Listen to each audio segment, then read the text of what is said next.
I'm a guess right there. I can't tell.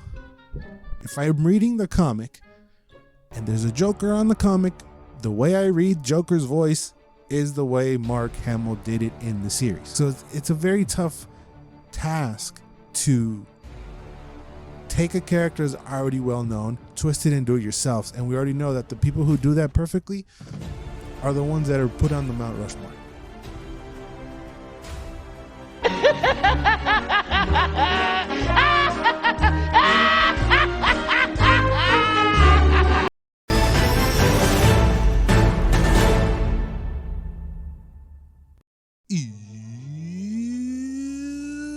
Welcome back to another episode of The List. I am your host, Editor Prazes. The title we'll be scratching off today is a classic, and it's not a movie, so we're switching things up for the first time ever, but there's a special reason for it. Is because I tackled Batman the Animated Series. Released in 1992, Batman the Animated Series follows the Dark Knight as he battles crime in Gotham City with occasional help from Robin and Batgirl. Now, in 1993 to 1995, your boy was about 3 to 4 years old. Now, I'm not going to sit here and lie and say I've never seen Batman before. I did, but it was one of those that I didn't care about. Your boy was more about the Power Rangers, you know? And it wasn't until later on that I started to give a slight shit about Batman, thanks to the Batman game, Batman Arkham Asylum. Thanks to that, start going back and back and back and back and back, and holy shit, right? So, the animated series was one that definitely hopped on the list, but because it's a series and there's a long series of episodes, it takes a while to tackle. And earlier this year, I proposed myself to do it, and I did. If your first question is, does it hold up? Yes, you can definitely pop it in right now, as long as HBO Max hasn't taken it down. You know, they're doing some stupid shit. Watch it right now with your kiddos, by yourself, 30-year-old man by yourself, 50-year-old man by yourself. However, it doesn't matter. You can watch it. Because what they did is gonna easily, as cheesy as it is, go on forever. Because oddly enough, even though yes, the dialogue is 90s and cheesy as hell, right? But everything that they did came together perfectly. The animation is super dark. It was actually drawn on black paper to bring out film noir. That was like their main focus throughout the whole production, is film noir. How can we bring that to life in a cartoon form? Everything from like the frames per second they use, it feels like it's a tad slower than animation we were used to back then. It's like even Tiny Toons, which is the same production team behind it, feels faster, and the action is smoother. Here, everything is slowed down. The producer made a point to it to let the scenes breathe. It's not just like blah blah blah blah. No, there's scenes where there's either no music and there's like a can tinking down the road and hitting all the way down the road, and that's used as music. Or sometimes someone just walking upstairs, chill, no background music, no nothing. But when the music hits, because it's fantastic, it hits and it's more meaningful and it feels and it's great and it's fantastical. And it brings a unique aesthetic as well. The cars look like they're from the 1940s, and this whole style created a new style in dark deco instead of art deco. That they wanted to bring out a lot of Orson Welles visuals with the buildings and the architecture. So they created dark deco, sucking all the light out of the pictures, basically, out of the animation. But I was still trying to figure out, when does this take place? Because even though they weren't really of the time, there was Zeppelin cops had Zeppelins in the air, something that wasn't really of the time. Of course, the technology was really 90s-ish, with kind of dipping into cell phones, but phones in the car and all that other stuff. So I was trying to figure out exactly when it takes place, because even when they're watching TV, it's in black and white. So the whole time I'm trying to figure out, but it doesn't matter. It's like its own time and space.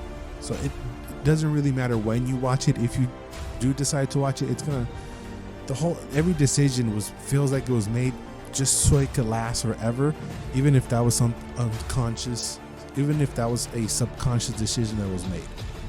Of course, we love Batman's iconic black and blue and gray design. It's iconic. It's gonna live on forever. What I was really surprised of, again, because I had not seen this since I was like 2 or 3 years old and had not revisited it, was that how much emphasis there is in the whole series on everybody else except for Batman, right?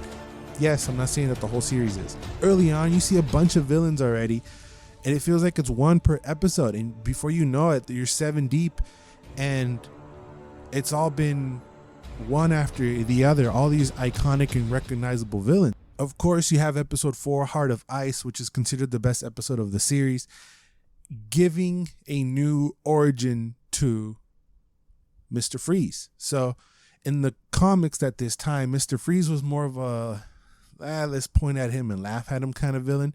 He wasn't anybody who anybody really gave a shit about, but the whole point of the series was to give the villains purpose, show the villains the whys, give them the reason why they became that, and for you could be almost onto their side now. Something that we're seeing even now with movies like Black Adam and The Joker and Joker 2 and all these other things. They were doing this stuff back in the day in the 90s, early 90s, showing the villain side, right? Now, they're obviously going to get their comeuppance. They're going to lose against Batman, but more often than not, you're going to sympathize with the villains because they did their best to humanize the villains.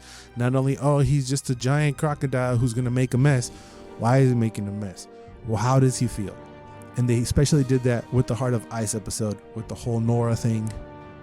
And it's just, it spawned off one of the best villain origin stories. And everything was here. Everything started here. Just like a bunch of things did started from here. The main thing being Harley Quinn. So many of you already know Harley Quinn was created for the show. So writer Paul Dini had this roommate in college, and her name was Arlene Sorkin, and she was on the Days of Our Lives, and he saw this episode where there was a flashback where she was dressed up as a clown. That sparked the inspiration for him to create Harley Quinn. And funny enough, the person who ended up voicing Harley Quinn, who ended up being Arlene Sorkin herself. You know what's great about you, Puddin'? You really put the fun in funeral. So that was something I thought was really cool. So you come up with this character thinking of your friend, and then you give the part to your friend to voice over. That's great. She'd never really done voiceover prior to this, and she killed it. But speaking of casting, other little nuggets that I figured out while doing research for this. So the part of Mr. Freeze was also offered to Sir Anthony Hopkins and Patrick Stewart. Obviously, they both turned it down. And another one that I thought was really cool was Al Pacino was offered the role of Two-Face. That would have been great because he had not done animation back then. So I wonder what that would have turned out. So as a Joker fan, I'm watching the series and figuring out when the hell does the Joker come out. Well, he doesn't appear till episode 8. And of course, he's voiced by the iconic and my Joker, Mark Hamill, right? He's my Joker. If I'm reading the comic and there's a Joker on the comic, the way I read Joker's voice is the way Mark Hamill did it in the series. Now, he wasn't originally casted. It wasn't supposed to be him originally. It was actually it himself, Tim Curry. But I found different reasons why. One was because he was sick or came out with some kind of sore throat thing and he wasn't able to record. And the other one said that he actually had a little beef with one of the producers. That's why he ended up leaving. And that's the one I buy because I think they ended up recording 4 sessions with Tim Curry. So the first 4 episodes, Joker's lip sync is animated for Tim Curry. And later on, there's an episode where there's in an amusement park, there's like a little Joker that speaks or laughs. They actually use Tim Curry's laugh in that part. But speaking of laughs, it's just the way everything Mark Hamill did to bring out the Joker. He did it himself. They told him, don't be like Jack. Think of Jack, but don't be Jack. So it's a very tough task to take a character that's already well known, twist it and do it yourselves. And we already know that the people who do that perfectly are the ones that are put on the Mount Rushmore. And the producer said the voice you hear throughout the whole series is the voice with which Mark showed up for the audition. So they didn't change a single thing. They heard him and they thought, okay, that's it, right? And he got it from the jump. From the very first episode, there's no tweaks, there's no nothing. As long as the series goes, it's not that he goes better or he goes worse. He hits it on the mark from the jump.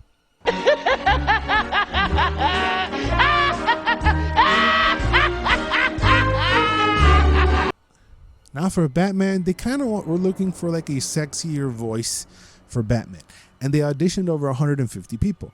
And obviously we now know that Kevin Conroy took it. He had not done voice acting before. But unlike Mark Hamill, I feel like it took Conroy an episode or two to kind of find the groove. But once he did, it's the same thing. If I'm reading a Batman comic, the voices that I hear in my head are Conroy's and Hamill's. And everybody makes fun of, I'm Batman. Changing your voice as Batman and Bruce Wayne. Kevin Conroy was the first actor to actually do that. And we've seen it done a million times after that, especially with Bale, who kind of memed it a little. But the first actor to ever do that was Conroy. I am vengeance. I am the night. I am Batman.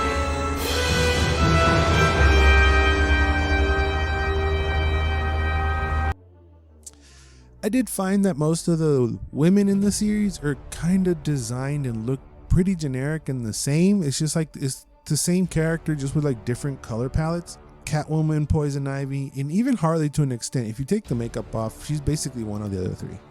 I was thinking though, because I'm such a 90s kid, it would be cool. And I watched this on HBO Max, so who knows what the hell's going on over there. But I was thinking it would be cool, right? And it's so counterintuitive and it's weird and it's a wild one, but this would be cool if you can enable commercials. Now you're like, what the hell are you talking about? I'm talking about commercials from back then.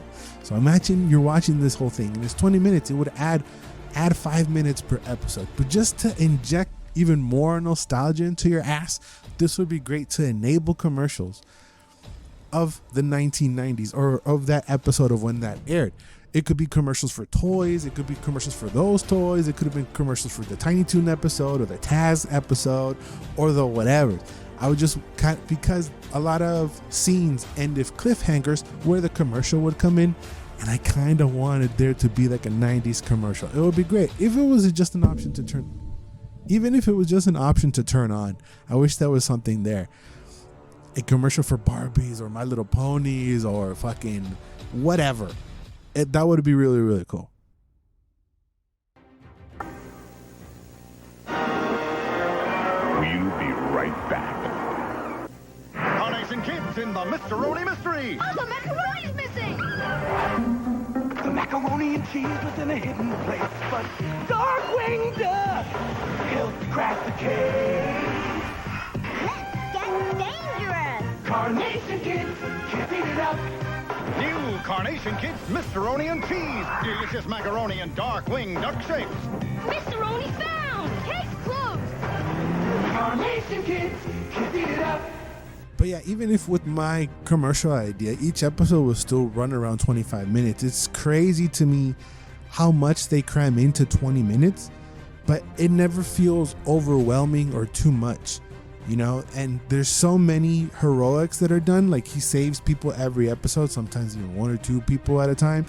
And I don't remember any version of that being repeated, Each rescue feels unique in 130 something episodes, but everything is just so dramatic, from the action, the artwork, the music, everything is so dramatic. And most episodes are standalones, except for 7 throughout the whole series, which those are 2-parters. But it's wild that in a kid show they tackle so much heavy themes. Like there's one episode where someone has to go to rehab. Like I'm a little kid, man. I don't know what rehab is. And it's wild to think it's supposed to be for kids. I'm thinking it's 10 and up, But this whole thing was the main battle between the producers and the network. As much as they were able to do, I feel like there was way more things they weren't able to do. So they couldn't show guns, or if they were, they can't show the impact of the gun, or gashes on your leg, or cuts inside of cuts, no blood, no this, no that. And it's weird. They are guns. They wanted one of the producers wanted a episode where the whole episode is from the point of view of the gun, and it travels throughout all these hands, and it goes through all these mobsters until it end up killing people. And they wanted an episode firmly from the gun's point of view.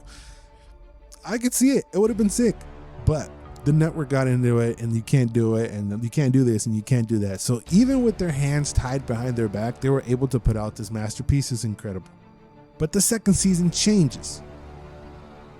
The visuals are a little bit crappier, and it's all cut due to budget, and they changed to the adventures of Batman and Robin. So Fox wanted Robin to be in every episode.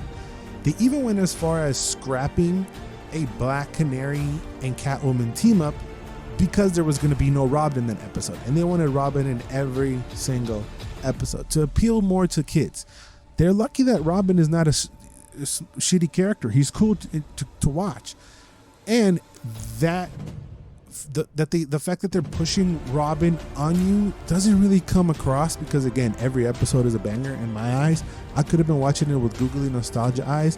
Again, let us know. But I didn't really feel like they were pushing him on you. But now rethinking, it makes sense. They did. And also in season 2 is the first time I ever see Jonah Hex. Now, I know there's a movie out there, but I don't know shit about him. I don't know. I know the movie exists. And again, should we do that movie? I don't know. Let us know down in the list, and we'll do that. Felix and I will gladly dive in and do that, along with any other series or movie you want to recommend. Please let us know down there by leaving a comment. But it's kind of cool that they did these kind of crossovers with more back shelf characters from DC. There was also plans for them to even incorporate the Sandman. Yes, the same Sandman that just released the thing on Netflix. Yeah, that one. Yeah, the Netflix Sandman. That Sandman. There was going to be an episode with him in there, with Dream running around. But again, the producers got in the way and didn't want a mature character to be meddling with their good old little Batman. So around the third season, you get the OG intro back, which the intro is fantastic. The music is fantastic. And another funny fact is that they basically remade the pilot they used to pitch the whole show to create the intro for it, which is probably the most iconic intro to any cartoon ever. And that's saying something, because we got a lot of bangers with themes and cuts, and everything is amazing, but probably Batman is top notch with the reveal of him with the lightning coming through, and everything is just perfect. But yeah, they recreated the pilot they used to pitch to move but yeah, where season 3 picks up is 3 years later after the end of season 1. And again, the slight visual change, it looks crispier somehow and slimmer, but the designs are absolutely ass. Joker's eyes are different. They're like beadier and darker. I did not like it. They come out really creepy. Again, there's a lot of Robin in there. It's a younger Robin, which I like. It's Thomas. And then you have Nightwing as well and Batgirl. So you have the whole Bat family in there running around. They changed it. They changed they changed the name again. But just the Joker, it's Mark Hamill still, but I wasn't a fan of this design and art style. It's still the same, kinda, but I felt icky about it. And I think this is the same kind of style that they used for the Vengeance video game, which I've done a video on my personal channel. Make sure you go over check that out. I'll leave it around here somewhere. And I wasn't a fan of the Joker specifically. His little beady eyes. They took a lot of detail. They took a color out of his color scheme. Just not a huge fan. I like good old classic, the first Joker. And they also take out the blue out of the bat suit. It's just the whole color schemes I wasn't a fan of. But should you even bother with these 2 extra seasons? I say yeah. I feel like it's still more fun. Yeah, I didn't like Catwoman's design at all either. The designs were just not great. But that doesn't mean you should skip this whole season. It's still good old fun Batman and Robin and Batgirl and Nightwing. There's really one cool episode of how they split up, and all this other stuff is great. Around episode 24 in season 3, the Joker's dressed up as a dentist and he says, "May the floss be with you." And of course, that made me pop. That was great. He's disguised as a dentist and he says, "May the floss be with you." That is fantastic. That is great. But I really must run. May the floss be with you.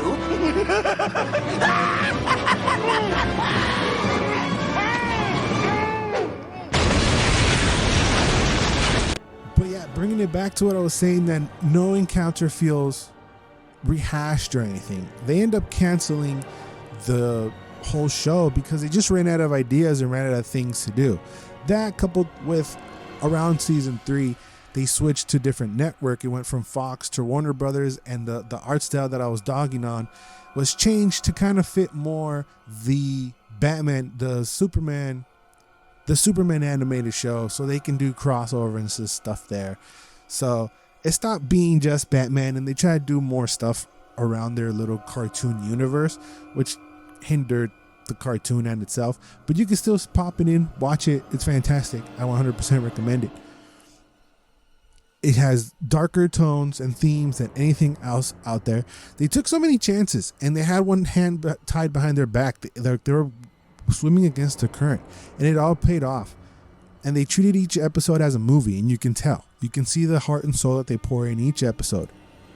And to get it on air, again, was a real battle because they were just battling the format that was established since the 1950s of all these colored heroes, and they have to have like a little animal sidekick, like a monkey or something, and they have to win all the time, and they can't get hit, and they have to look powerful, and it's just all these stupid format that the Batman animated series went against and greatly benefited the show as a whole.